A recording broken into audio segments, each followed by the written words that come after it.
Building on strength and resilience. Going through a disaster is challenging. It's tough, but it is possible to take advantage of the learning these events can bring and to reach out and accept a helping hand. And I just want to share that it's been a really hard journey to go through everything, but it's a learning journey and stuff, and I think we'll be more prepared next time. And if we ever to host anybody, then we'd be more prepared as well, and to welcome them into our community, which is what Lake St. Martin did when our kids had to go into Winnipeg, and they welcomed us as one of their own. They've been evacuated for 5 years, and they provided education for our children who were in Winnipeg.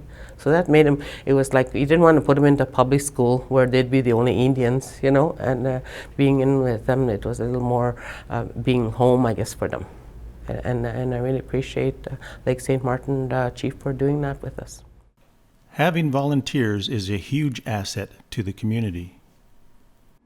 Witnessing the volunteers coming up on that day when we were having the flooding, and it was such a wonderful experience because I haven't seen it in a long time, where people were just coming. They were coming and asking, where do you need me to go? Who needs help?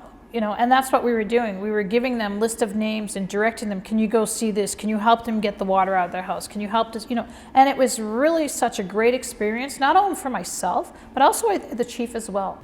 Some of the people is that they stayed committed, like some of them came and they helped out where they could when they didn't have to be asked to help. They just came on their own and said, well, this needs to be done. Yep, I'll do it, and then we have so many cooks in the community, so somebody set up the cooking thing. We fed the people once a day. Somebody looked after the water. It got donated because we couldn't use the water and stuff, so then somebody had to take charge in there. So it's just like everybody just did what they needed to do. It was, yeah, so some of the people that are just our own people. I guess it wasn't people in charge or anything. It was just us helping each other, and that's what it's all about. Yeah. Communities can benefit from developing partnerships and relationships with key stakeholders and to keep the community informed. These relationships can inform communities about useful tools for building resilience. For example, the Aboriginal Disaster Resiliency Planning Tool can help communities identify and assess their knowledge, skills, and resources. Having information sessions with community members and then doing orientation with staff members, reaching out to external key agencies like the Alert Bay Elementary School, our first responders, RCMP, Volunteer Fire Department, as well as the BC Ambulance Service, as well as the hospital. These are key factors that people know that we have an emergency program and that there is both our local authorities working towards ensuring that we're able to respond to emergencies when they happen.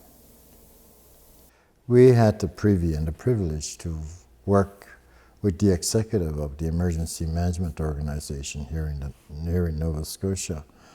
That gave us an opportunity to find out the general emergency scenarios that we were, for the most part, didn't see, like, for example, utilities, communications, like having to be exposed from that level gave us a little bit more insight in terms of what we have to do here.